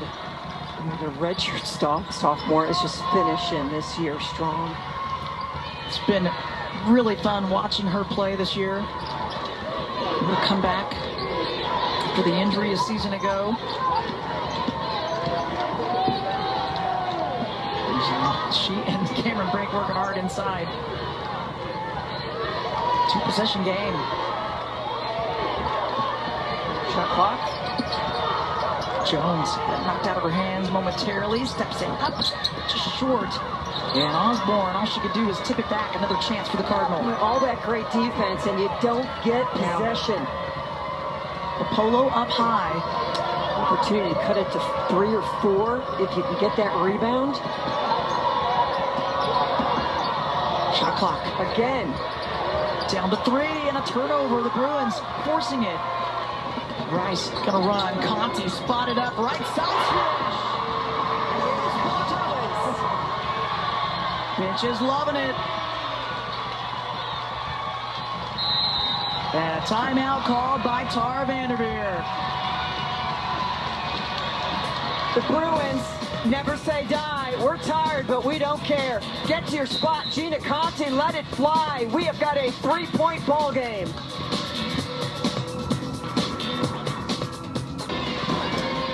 What was a 16-point lead at one time for the Stanford Cardinal has been cut to just 3. What a quarter-mare for the Bruins in the third. It's deja vu. It's February 20th, and here come the Bruins. Bessoir in the second half, 9 points, 2 rebounds, an assist, a block, and a steal. Charisma Osborne, 4 points, 2 or 3 shooting, and Gina Conti drops in the 3, and the bench believes. They made a push in the third. They won the third quarter. They chipped away at it, and then they kept going, starting this fourth. See if the Cardinal have an answer to get back and extend their lead back out. A couple of threes helping out the Bruins. Some defensive stops. Charisma Osborne on Haley Jones. Oh, talk about working it. Driver high, drop step, finish going left. Yeah, using that lane. That is Haley Jones. 13 for Haley Jones. Really shows the timeout. This we're running, we're going to calm down, we're going to build back the lead. Yep. Take advantage of what they're giving you. A pretty touch there for Rice. She's got 13. This might be the best game I've seen her have all year. It has been impressive. Doing a lot out there. 13 points, 5 of 5 from the stripe, 4 boards, 3 assists. Kiki Rice doing it all. Winner moves on to the championship game Sunday.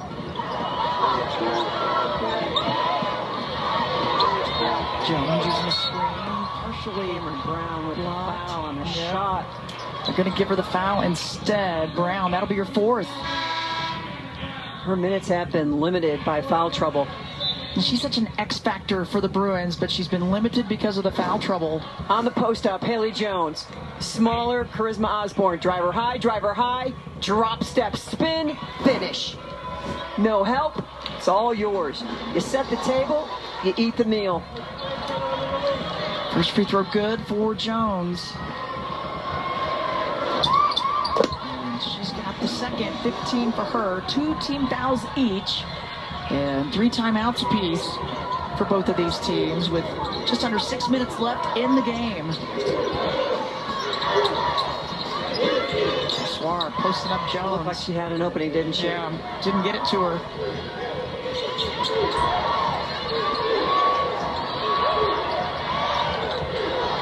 Conti left side, high Her shot is back. I mean, it looks like Wake Forest shooter. 9 points for Conti over her average of 7 on the season. 3 threes for the grad student. And Brink almost losing it. If she does, Bessiguara right there. What a matchup. Kiki Rice, Conti, there's no hesitation. Compact delivery and finish and follow through. And then the defense. Bessoir just stays with it. She's in a little bit of foul trouble. Certainly can't afford her to get her 4th. Yeah. So Brink on the attack. Good defense. Bessoir. She really hasn't shied away, though. She's been hanging on with those fouls and done a nice job. Sontak to Osborne, and Osborne needing some help. 2-point lead for the Cardinal. Osborne just short. And coming in from the weak side, it's going to be Lena Sontak, I believe they'll give this foul to. They'll take the timeout. 4:50 remaining in the 4th quarter. Just a 2-point Stanford lead.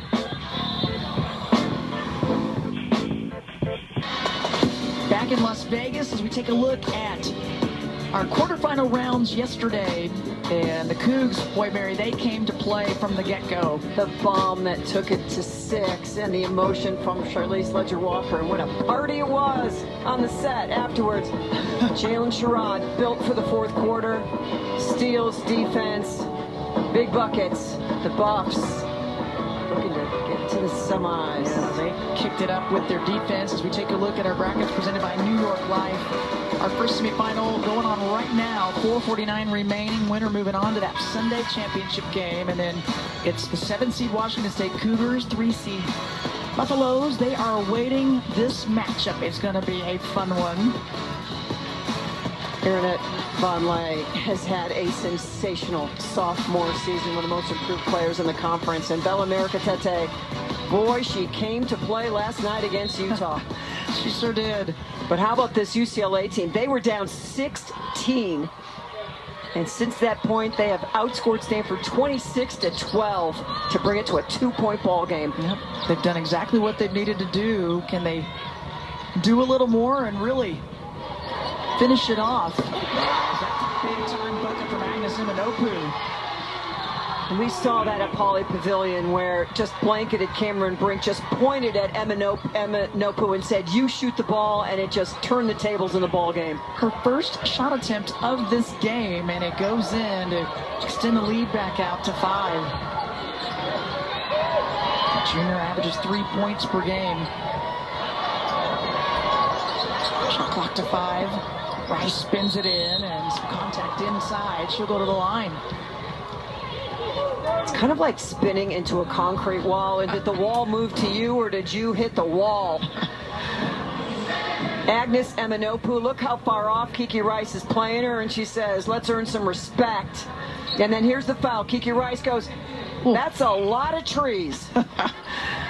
They give the foul to Haley Jones. That'll be her second. That's gutsy spinning into that. Straight through. Stops the clock. You can score. You can set up your press. 15 for Kiki Rice. Let's bring Alyssa Charleston back in. Alyssa, you have an update for us? Yeah, well, a big part of that comeback is Kiki Rice. 12 points and now 14 because she just scored 2 more are because of Kiki Rice. Offensive rebound led to a layup. Offensive rebound led to a 3 by Gina Conti, a steal. I mean, she's just been all over the place. And Corey told me that this year has been hard for her. She's never had something this hard in her life, getting through some of the freshman bumps, but she's never grown so much. And I think we're seeing some of the fruition and the reward of that tonight. Yes, I think you're right. Confidence. Certainly so. Foul called against Charisma Osborne, her second. It is the 14th foul to the Bruins, 3 for Stanford. Jones off the screen, around and out. And here comes Rice. Looking to push at every opportunity. Kicks it out to Conti on the left side, and too much on it. That would have been big. That would have tied this one up. Oh my goodness. This is just typical of what we have seen all season long in the Pac-12 conference. No lead seems to be big enough against anyone. Every matchup. Yeah. Cardinal they had the 16-point lead at one time in this one. Up 13 at the half. Brink, high to low, takes it up, and Bessoir not giving her any room. Punches it out of there. Great defense by Bessoir. It's been a battle for her in there, and she's been in foul trouble, but she really hasn't shied away from her aggressiveness. And Corey Close wants a timeout, wants to talk things over. Wants to get something out of this possession with 18 left on the shot clock. It was an interesting timeout. I didn't know if Charisma Osborne was going to try to take Cameron Brink 1-on-1 on that clear out. Yeah, they'll take the timeout instead. Bruins trying to move on to the championship game. And coming up, we're going to send you to the desk for the Tums game break with Ashley, Elise, and Angela. Got lots to go over. What a tournament this has been. They've got a few things to talk about. And somewhere out there in America, Charlie Cream's watching, saying, are we going to see another #1 seed go down? Yesterday it was Utah and UCLA pushing Stanford to the limit. And Mary, we've been seeing that in this conference, but you're seeing so much parity across the nation. I mean, really, it's just been shifting around. Charlie Cream's had his work cut out for him this year. It's been a lot of fun. See what the Bruins drew up. Conti way out behind the arc. Shot clock to 2. Takes the shot with 1 and gets fouled. Foul the shooter. And again, clock stops. Yeah. With 2:30 left. It's a shooting foul, but it's also, as we see, Hannah Jump gets beat and just tries to get back in it. And once it's over, it's over. People are just too quick with that release. Foul on Jump. That's her second, and the first free throw good for Conti. She adds to her totals. She's in double digits now. She has 10. Both these teams with 4 team fouls. That's going to be important as we go along. She gets them both, rattles that one in, and the Bruins within 1 with full court pressure. Brink's going to bring it across midcourt. She just keeps it. She's looking for someone to get it to, but Charisma Osborne is just all over Haley Jones. That's going to be an offensive foul. The game within the game. And Osborne on the floor points the finger up in the air and says, yep, go the other way. They're going at it. Osborne's like, I'm not letting someone else get in that ball. And Haley Jones is like, well, I'm going to go get it. Get out of my way. They give the foul to Jones. It's her third. Hannah Jump comes off. LaPolo back on. And the last time the Bruins had a lead, it was 2-0 in this game, Mary. They have just shaken the fatigue and said, let's bring it. Yep. Now or never, as you said earlier. Rice. Up high,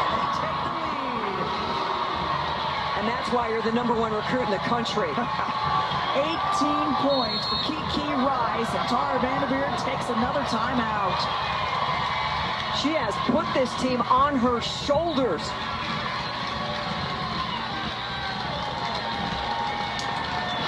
'60-59 Bruins with 1:57 remaining, trying to knock off the top seed Stanford Cardinals. The most points Kiki Rice has had since New Year's Day.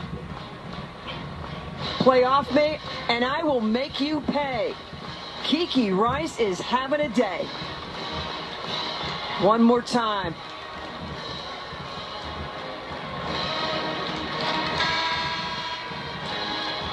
The bench. picking them up. What confidence this young player has built through this season. 4 assists, just 1 turnover, 5 rebounds. She has made every free throw. Guess who is our jockey difference maker? Solid numbers. You said it though, Mary. She's done everything. Rebounds, assists. She's getting to the line. She's hitting jumpers. And she gives the Bruins the lead for the first time since it was 2-0 the start of this game. See if the Cardinal, what they've got drawn up. Oh. And guess who was in the help? Kiki Rice. Brink trying to hide a low to Haley Jones, and off the mark. Fran Belibi's going to check back in. And Stanford knows how this feels. They were in this situation last Saturday at the Huntsman Center with Utah. Stanford trying to get to another championship game. The last time they didn't make it there was 2016. And UCLA trying to get a home court in the first and second round. They are 1-11 against this Stanford Cardinal team in the Pac-12 tournament. The last time they beat the Cardinal was 2006 in this tournament. Osborne extends that lead. All the attention was with Kiki Rice. Kiki Rice gives it up, and Osborne delivers a 3-point lead for UCLA. An 8-0 run by the Bruins and a scoring drought by the Cardinal. Kiki Rice comes off the high screen. Look at all the attention that goes with her. Charisma Osborne, it is 1-1 with Lopolo. Delivers. Brooke Dimitri back on. Eminopu back on. Third night in a row for the Bruins. Trying to go for a 4th game in this tournament. A 19-point swing for UCLA. Wow. Didn't happen in the 3rd. It happened in the 4th. Eminopu is good. Well, she took it. The defense was giving her decisive. Yeah, perfect read by Agnes Eminopu. She's got 5 points. Under a minute.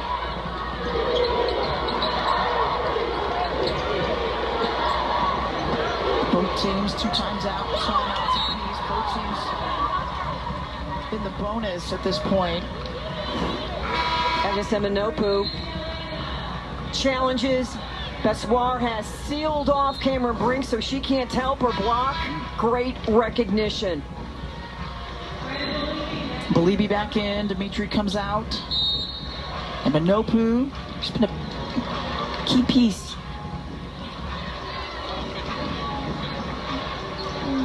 And we're going to take a review. Our officiating crew will take a look here. Chuck Gonzalez, Michael Price, Tiffany Bird. Take a look at this last play. The drive by Kiki Rice. Yeah, did Dimitri knock it off of Rice's hand?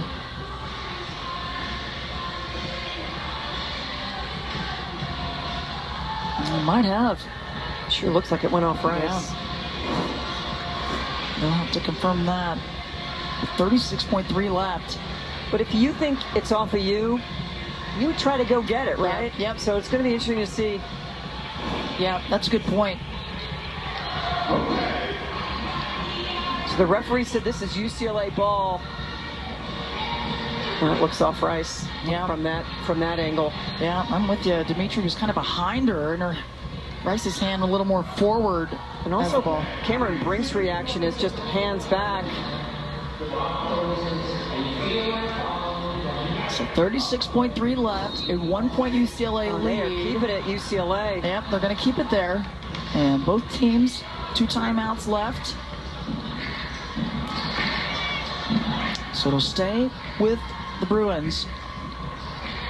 15 on the shot clock. Want to drain time, get a good look at it. Oh, they had Osborne. And Rice had to call the timeout, could not get the inbound. I mean, you see Osborne open, but you're thinking, do I want to score that quickly? And you start thinking about it a little too much. Good decision to call timeout and think about it. And that leaves the Bruins with just one in this one, this close game. Kiki Rice doing it all, man. #1 recruit in the country, and she is putting on a show. Attacking, Fran Believy, and finishing. High screen, pull up, no hesitation. One more time, doing it again. Feeling good, comfortable, making shots, 17 points. Perfect at the line, 5 rebounds, 5 assists, and just 1 turnover. She has been so fun to watch throughout, and the extra pressure on her shoulders that she's taken on this first year. But what a difference maker. There's our game reset. Bruins with 1 timeout, the Cardinal with 2. And both teams will be in the bonus. What a turnaround. They did exactly what they needed to do, and not easy to do against this Stanford team, but what a nice job by the Bruins to really reset and clean some things up. Third quarter at Maples was 25-11. Fourth quarter here, 22-11. UCLA plus 11 here in the fourth quarter. 4 Bruins in double figures. Rice, Conti, Bessoir, and Osborne. Conti will give the inbound. It's batted around. Bessoir ends up with it. Gets the shot off, and Stanford wants the timeout so they can advance it. Corey Close is frustrated. Oh. Boy, that was high risk, no reward. Yeah, it certainly was. Washington State's on their feet watching the end of this one. Tara Vanderveer up. Conti trying to get it to Bessoir. Great job by Lapolo and Agnes Eminopu. And officiating crew over again, taking a look. It was batted around by so many, and finally Bessoir had it, but couldn't control her shot. It was hard off the backboard. While they review, Corey Close says, let's come on over and talk about it. Might as well. Critical decisions by the officials down the stretch. They certainly are. With 32.6 remaining, the Bruins hanging on to this 1-point lead. And the active hands, Bessoir kind of got the shot off. It went off the backboard. Brink came down with it, and then Sonntag came in trying for the jump. But they didn't really make a call that I could see.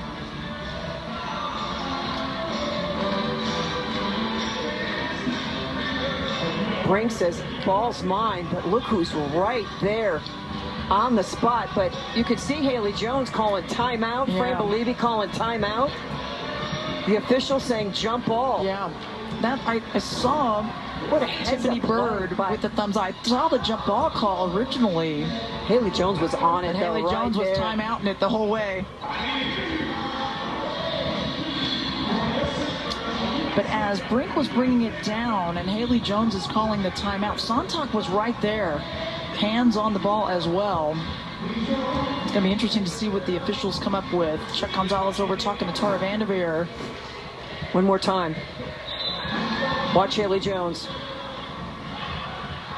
Nope, it's a tie-up before she calls timeout. Yeah. Good call. Yep. So jump ball, and it'll go to the Bruins.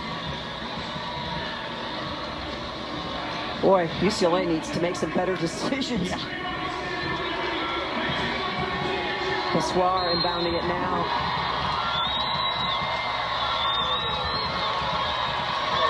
Just under 3-second differential shot clock, game clock. And Jones commits the foul, and Rice is going to go to the line. 4th personal on Haley Jones, but it stops the clock at 27.2. Sonntag's Bessoir's gonna come off. Brown's gonna come in for the Bruins. Boy, a game that felt like it was completely in Stanford's control, completely flipped around. All comes down to free throws for UCLA.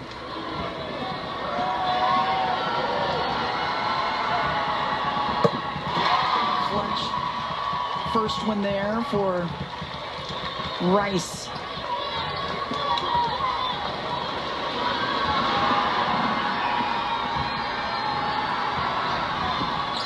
Gets them both. 78% free throw shooter. Kiki Rice has delivered in every way possible this evening.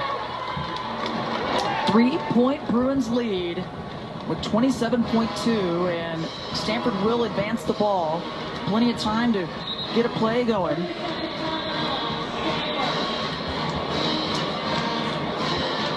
So for Stanford, first of all, we have to see who's going to be on the floor, and that'll give us some indication of what they're going to look to do. Certainly Cameron Brink will always be, a great option as get it in and kick it back out, but you've got to look for a three, or maybe you go quick two. Yeah. There's time. Just one timeout left for Stanford, one timeout left for UCLA. 27.2, you could go for a quick one and then you'd have to foul, but they've got options. We'll see who's out there. Hannah Jump has not made a three today. She has not scored. Dimitri's out there. She's an excellent three-point shooter. Rapolo can hit it. Yep. If it's Haley Jones, it'll be a drive, a pull-up.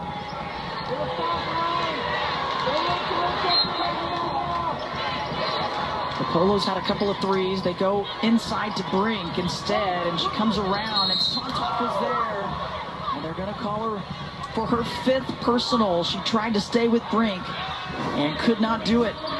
Well, if you're going to foul her hard, because the last thing you want is a three-point play. So Sontak just basically says, earn it at the foul line. One more time. Just the quickness, the explosiveness of Brink.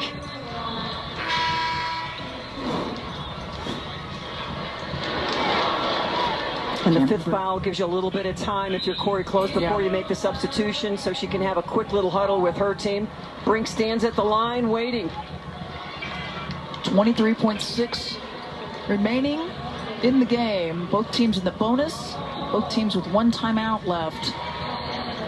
Bruins up by 3. Brown is on, Bessoir on, Conti, Osborne, and Rice.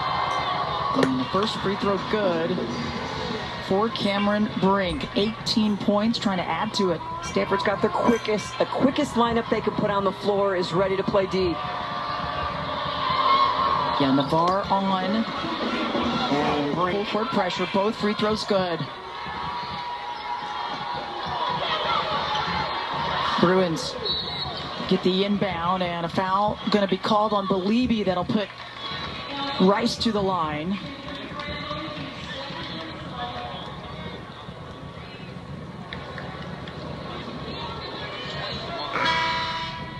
Tara Vanderveer talking with her coaching staff. What a journey for UCLA in this tournament. They open against ASU and win in overtime. The 12th seed of this tournament. And now they're looking to knock off the #1 seed Stanford Cardinal. The depth of the Pac-12 conference on any day. What a season it's been. She gets the first free throw. Rice with 20 points. Stanford with their offensive team on.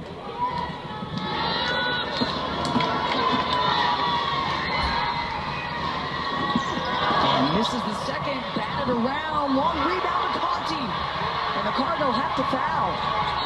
And they do, they foul Osborne. That's the 3rd personal on Hannah Jump. And there's still plenty of time left. And one of the things that UCLA does best is rebound on the offensive end, and they got another possession and another chance at the line. And this one could be devastating for Stanford. Yeah, 13 O boards for the Bruins. Osborne on the stripe, sticks the first one. It's a 3-point Bruins lead. She'll get another one.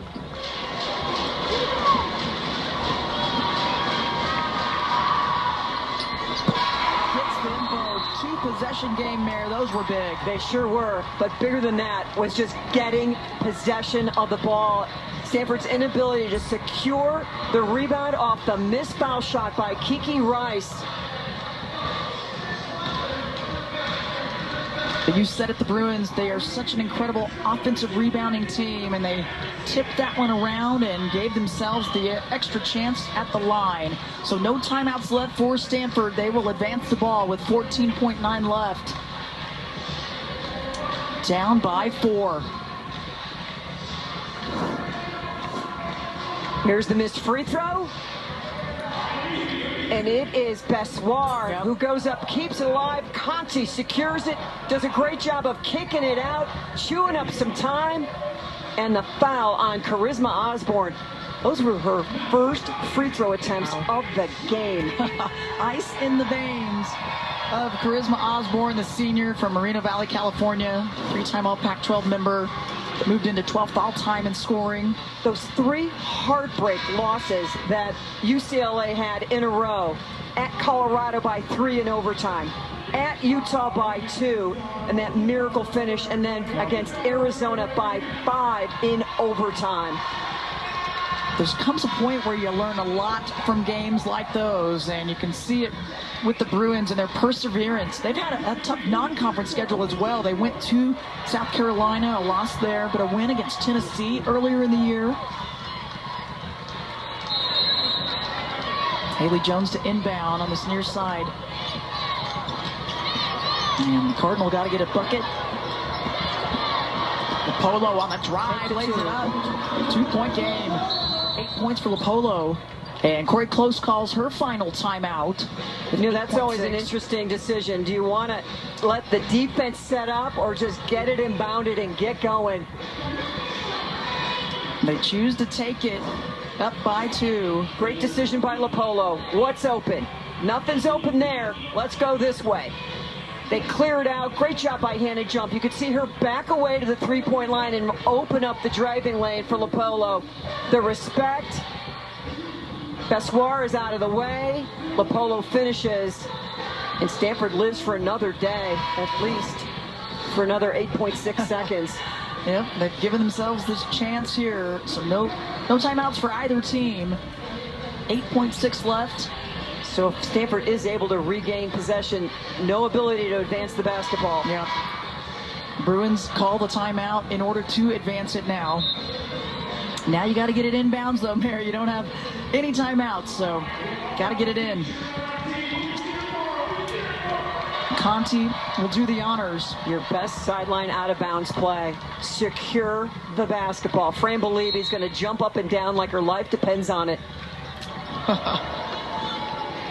Get it into Rice. She's trying to get away. She carried the ball. Oh, no. And Navarre was right there with her. What was the call? Did they call a foul? I haven't seen a signal yet. Yeah, just loses control of it. And watch the high one here. Oh, yep, they do call a foul. They do not call the carry, but boy, it was right in front of the Stanford Cardinal bench. Agree with you, Tara. Yeah, and Tara showing the carry call. Instead, free throws for Kiki Rice. The foul going to go against Navarre, her first. Rice was all the way at the other end trying to get away from Navarre. For Stanford, it's turning into hope and pray time. And the first free throw good for Kiki Rice. She ties her career high. And free throw attempts and makes. Gets them both. 12 for 13 from the line for Rice. Got to take a 3 and initiate some contact. Not going to get a shot off the Bruins. Number 1 goes down. Again, 2 straight nights here in Las Vegas. UCLA 1-11 against the Stanford Cardinal coming in to this Pac-12 tournament. They just got their second win, and they knock off the top seed. They were down 16 points. It's a 20-point swing. What a turn of events in this one. And this is how this season has gone. You're exactly right, Krista. 3 games in a row, 3 wins in a row for UCLA. And they move on to the championship. They await the winner of Washington State and Colorado. The 5 seed, 1 and 2 have gone down in the Pac-12 conference.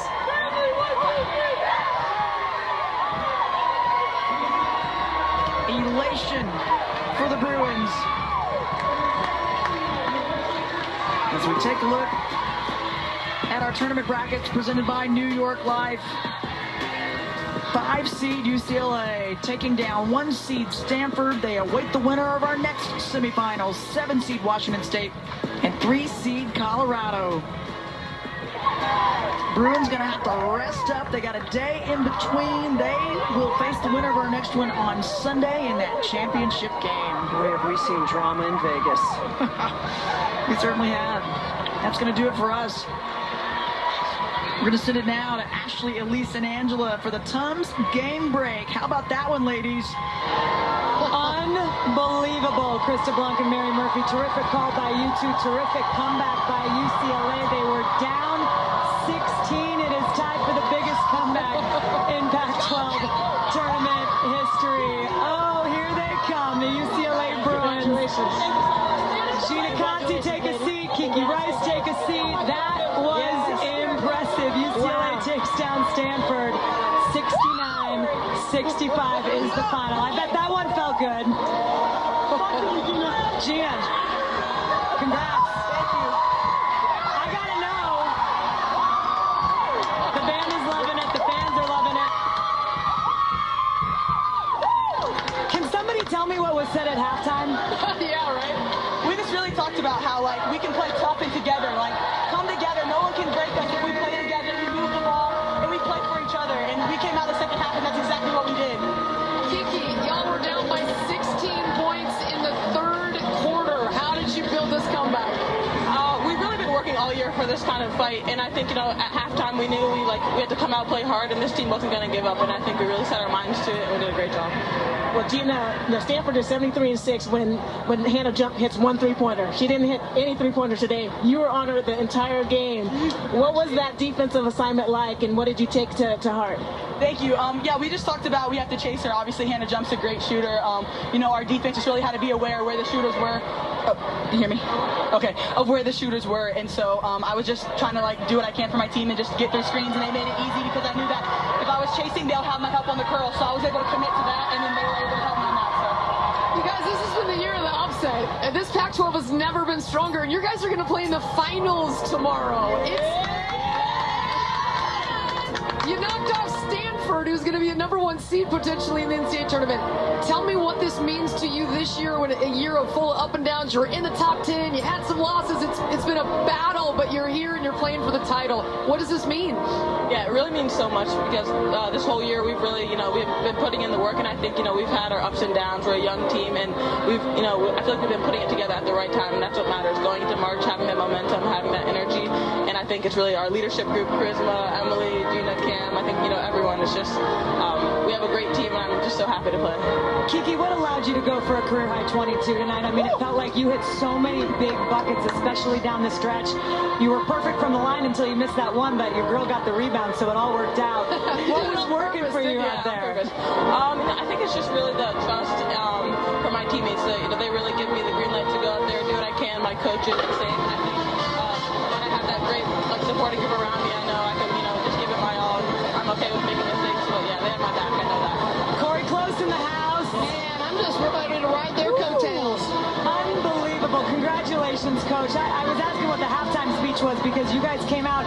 It felt like you guys were the team that had been playing, your 3rd game in 3 days, and all of a sudden you had this lift in the second half. What changed in your mind? Well, I think togetherness and toughness. We didn't get rewarded right away, but our mentality was just different. We came back, and I think when we missed a few shots in the first half, we sort of tried to take it on ourselves, and we just locked down on our defense. I just thought we had a more together approach, that we were going to create easier shots for each other. We were going to have awareness of who was hot, and and we were just going to set other people up for success.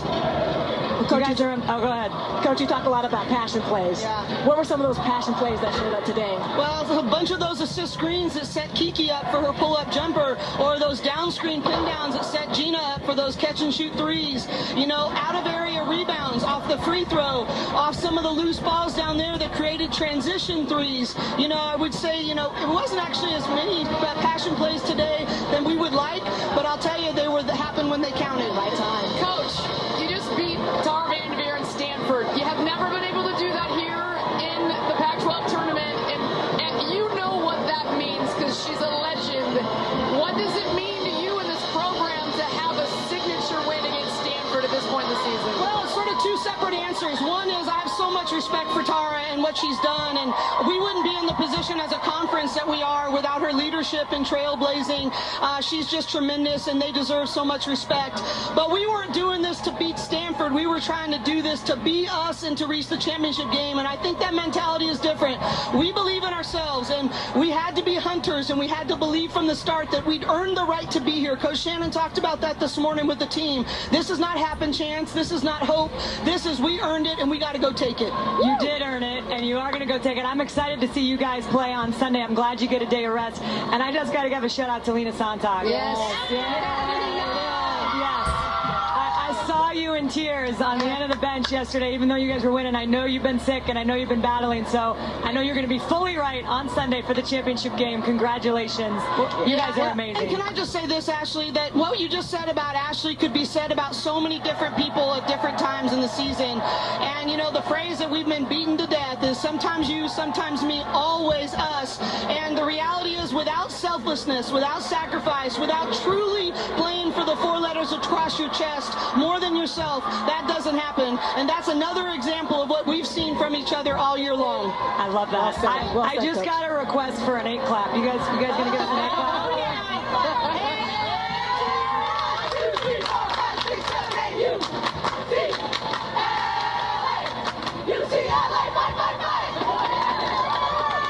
It's never sounded sweeter. Gina, Kiki, Coach, thank you. The UCLA Bruins are moving on. I freaking love the month of March. What an unbelievable win and an incredible moment. We'll break it all down and get ready for the nightcap next.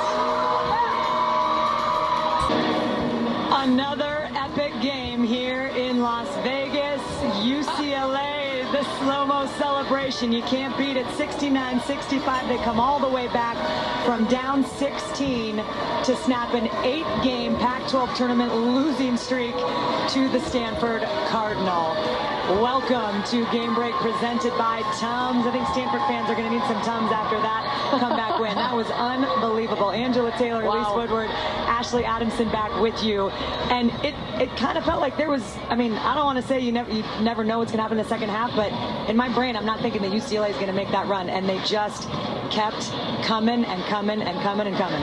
Well, to me, what jumps out, 8 points in the first quarter, 14 in the second, 18 in the third, 29 points in the fourth quarter. So UCLA, to be honest, at halftime, I'm like, whoa, they got a huge hole to crawl out of. It's really tough because of the suffocating defense of Stanford, and they just don't give up runs very often. You got to keep it close.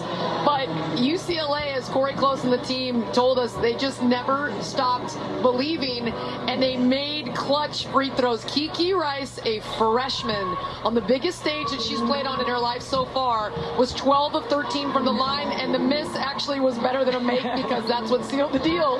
Yeah. Well, one of the things that was a big difference in that second half performance was the fact that they only had 1 turnover in the second half. 10 turnovers on the game. They had 9 in the first half, and that led to a lot of problems with their inability to be able to get into their offensive flow.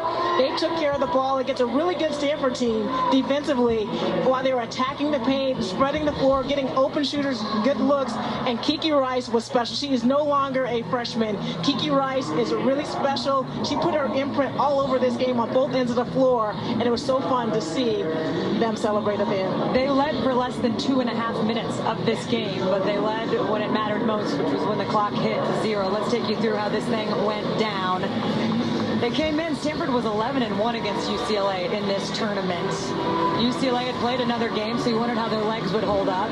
Lauren Betts doing work down low. It was all smiles for Stanford early on. They were up 7 after that. Kiki Rice, we had a lot of good buckets to show you from her, but that's the and one.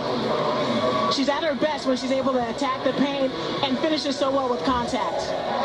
Speaking of finishing, Cam Brink to Fran Belibi, and Belibi was doing it at both ends. That time, Rice was not getting to the rim. Belibi saying, no thank you. I mean, it's a courageous take, but you're not going to get that inside against Stanford, but they just kept battling.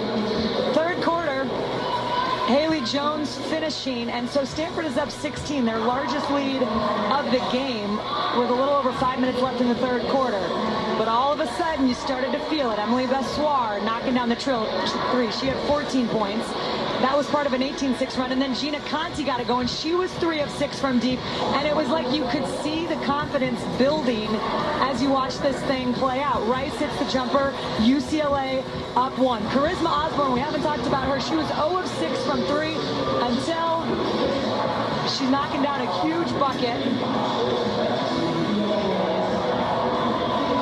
Down low, Emily Bessoir. This was a big moment and an integral one, too, because Brink gets the rebound. Yeah, does she have possession? If she has possession, Haley Jones is calling timeout. If she doesn't have possession, then, it's the tie-up, and it shouldn't have been a reset on the shot clock violation. Both things went against Stanford on that call. And so then we mentioned Kiki Rice. She was 10 of 10 from the line. That only miss was right there, but they ended up with the offensive board. It led to a couple of free throws from Osborne. And so with time winding down, 69-65, that is no good, and that is how this thing ends. An unbelievable comeback. Bruins becoming just the second 5 seed ever to advance to the Pac-12 Tournament Championship game. It was USC back in 2014 when they beat Stanford and ran the table, which is what UCLA is going to have to do. Whew, take a deep breath, because that was an unbelievable game, an incredible comeback, and we heard from Corey earlier, but we got to hear from her again. Alyssa spoke with the head coach on the court. Coach, you're saying sometimes me, sometimes we, always us. You guys were down 16 points.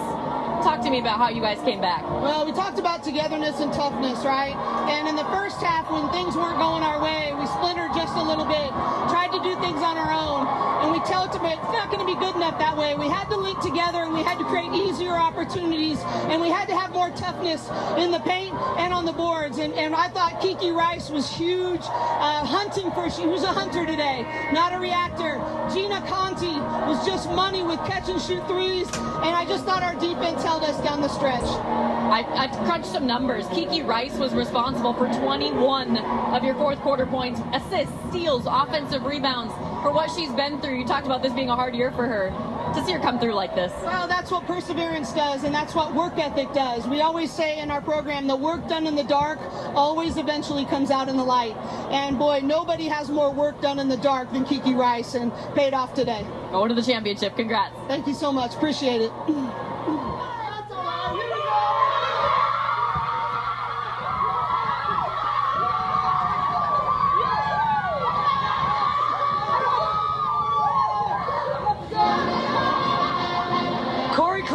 Getting the water treatment, she's just taking it fine. Bring it on. This is their chance to get back for all those suicides, too. And the orange Gatorade. Gatorade at the end. Love that. Ooh. But I gotta say, I'm all about the moms, and Corey Close's mom celebrating in the locker room afterwards. We saw Cami Etheridge's mom, Mitzi, enjoying the celebration yesterday with the Cougs.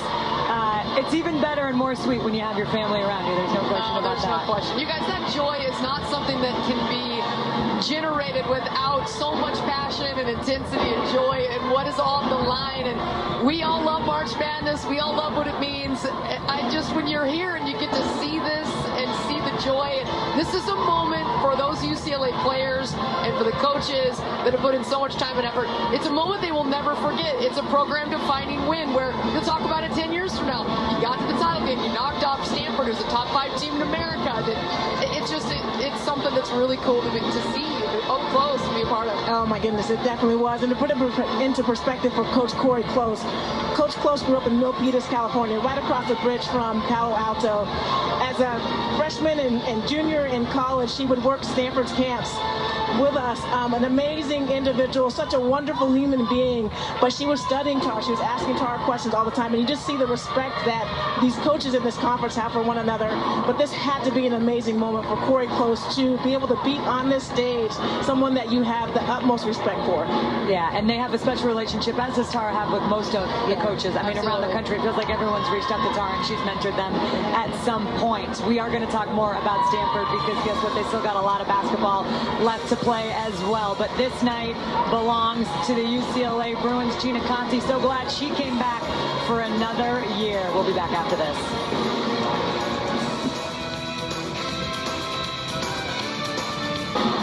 Time to check out our Tums-worthy moment, and boy, oh boy, UCLA. They were down 16, and Kiki Rice hits the go-ahead bucket with 2 minutes left. That capped an 8-0 run by the Bruins. She had a career night, 22 points. The freshman just fearless. At least Woodward said the freshmen were going to have to stand up. She definitely did. Those 22 points, and she was such a key in terms of being steady, consistent, not on a roller coaster, and it was a really impressive performance. So we've got one half of the championship game set. Who is it going to be that meets UCLA, Washington State, or Colorado? That one's coming up in just a little bit, and we'll talk about that. But I want to get some thoughts on Stanford because they've had a terrific season.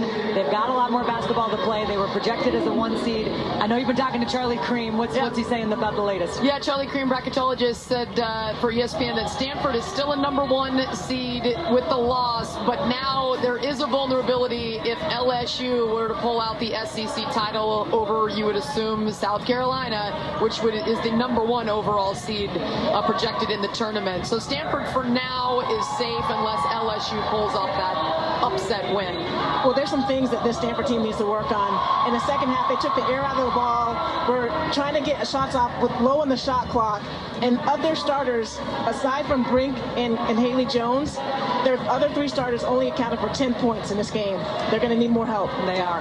Right now, though, there's 8 teams projected in the NCAA tournament field, which would be a record for the conference.